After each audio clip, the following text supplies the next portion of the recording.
تو ہمارے بچے ان مسجدوں میں جائیں گے نا تو انشاءاللہ یہ سب عشق رسول کی شمع جو ہے نا یہ جلتی رہے گی، ورنہ بجھ جانے کا خطرہ ہے۔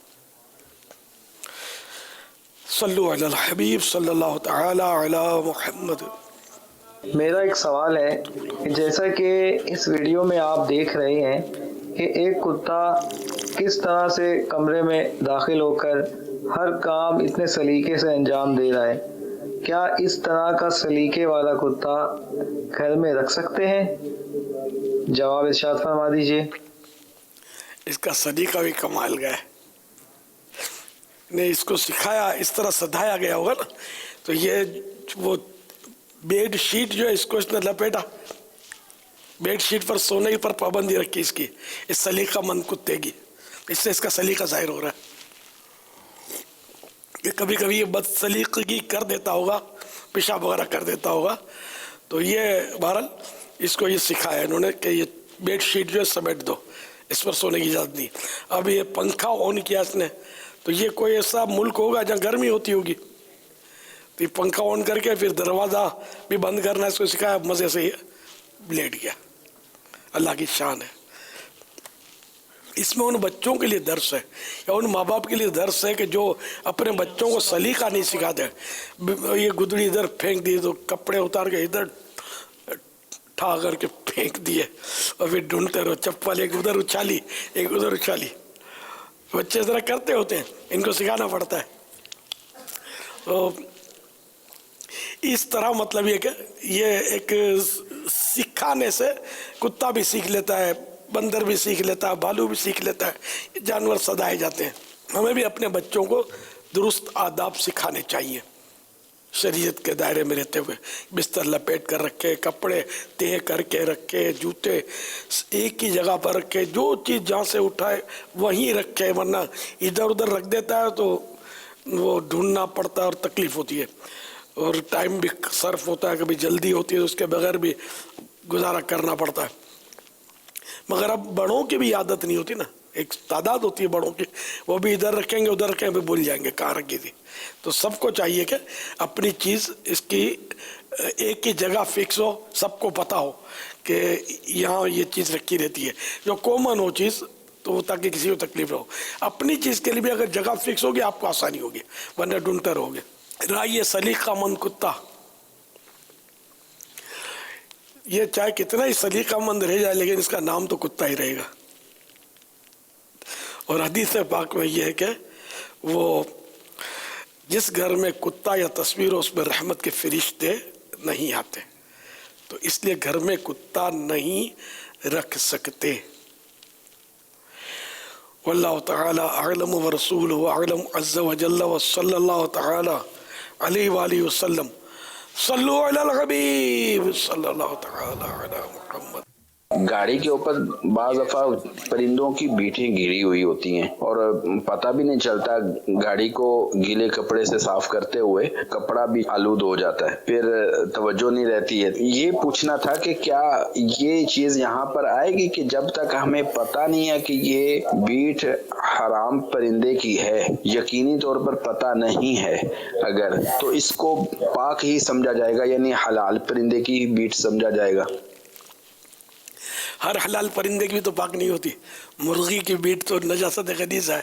اب اس کے بارے میں میں نے کہیں پڑھا تو نہیں ہے، البتہ وہ میری ڈائریکٹ بات ہوئی تھی مفتی وقار الدین صاحب رحمۃ اللہ تعالی علیہ سے اسی طرح کی کہ یہ جہاں مطلب بیٹ کا پتہ کیسے چلے کس کی ہے، تو یہ فرمایا تھا کہ اس جہاں وہ پرندے زیادہ ہوتے ہوں تو اس کی وہ بیٹ قرار پائے گی۔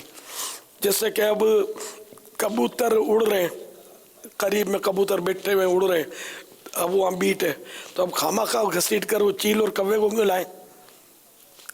قرینہ بھی ہے کہ یہ کبوتر بیٹھے ہوئے ان کی بیٹ ہو۔ تو اسی طرح وہاں یہ کار جہاں کھڑی ہے وہاں دیکھ لیں کیا کیا ہے، کبوتر ہیں یا کوے ہیں۔ کوے بھی بہت سارے بعض جگہ پہ ہوتے ہیں، تو کوے کی بیٹ تو وہ البتہ ناپاک ہے۔ تو اس کا طریقہ یہ کہ جیسے کوے نے بیٹ کر دی، چیل نے بیٹ کر دی اور سوکھ گئی، ٹھیک ہے نا، اب اس کو کھرچ دیں اور